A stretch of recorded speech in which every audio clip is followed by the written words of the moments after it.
So when you get your punch needle kit, you will want to have all of this available before you start. So you'll want the instructions, the punch needle itself, and that includes the threader in there, and then your hoop and the pattern, which I've already drawn on the fabric for you, and then all of your yarn.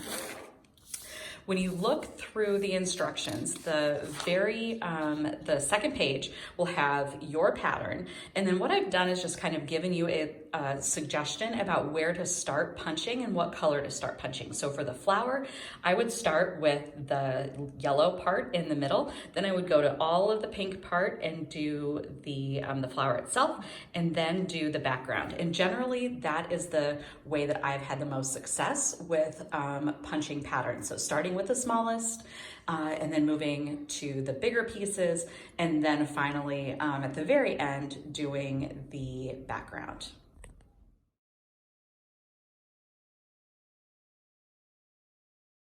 When you first get your punch needle, you are going to want to move it from D, which is probably where your needle was in the packaging, and move it up to C. So you turn it, push it up, and then lock it in place. You're going to get the threader and push the threader down from the top of the needle and put it all the way through to the bottom so that you can loop your yarn into the threader. You may have to peel the two wires apart a little bit, so it does look like they're stuck. So Caroline's going to pull it back out, open it up, try to open it up. There we go. And kind of, have it open a little bit so that when you get it down to the bottom, it's easier to open.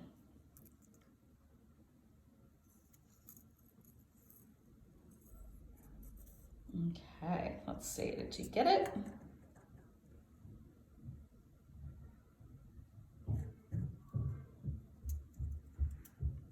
There you go, you just have to play with it a little bit.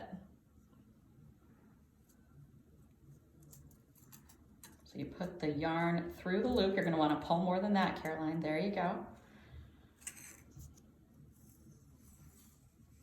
And pull it up through there. Now you're going to want to make sure that you have plenty of yarn unwrapped from the yarn thing so that it doesn't get stuck at all. There you go, that's fine, Caroline.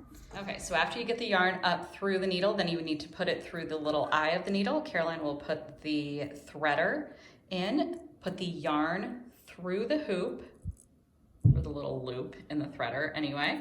There we go, fantastic, and then pull it through. All right, you are ready to start punching.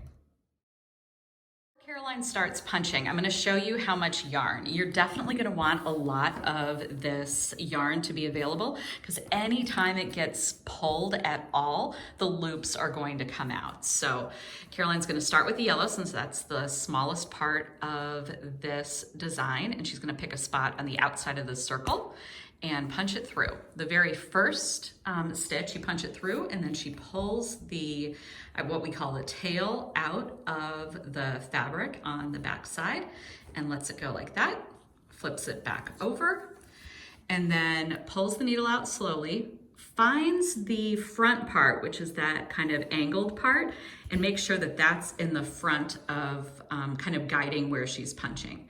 So she's moving about 2 or 3 little stitches every time she comes up and goes around the circle following that pattern.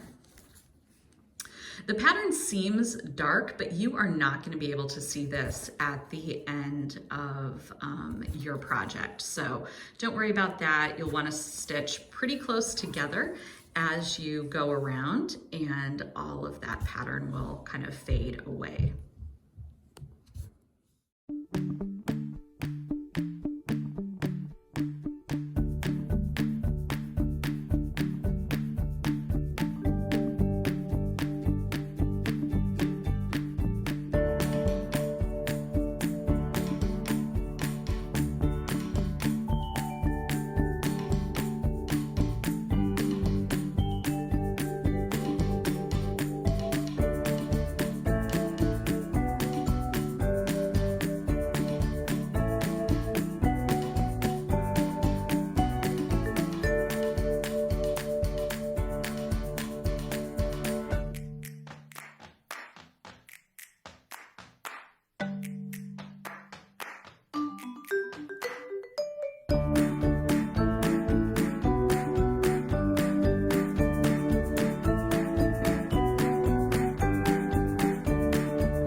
Caroline is finished punching the inside part of the flower, and on her last punch, she's gonna punch her needle through the fabric and then flip the pattern over. And you'll see all of the loops, and you'll see that the yarn is coming out through the fabric, but then it's also kind of coming up through the needle. And if you wanted to have enough to be able to trim this off, you can pull the yarn a little bit out of the needle side. So Caroline, can you do that? There you go. And what you want to do then is clip that piece. So this is a really good way to see the difference in the stitches. This is the stitch side, and this is the loop side. So at the very end of your project, or you could do it now if these little strings bother you, you are going to cut off all of these strings. And the great part about punch needle is that you just trim them to the size of the loops, and then they blend right in with your project.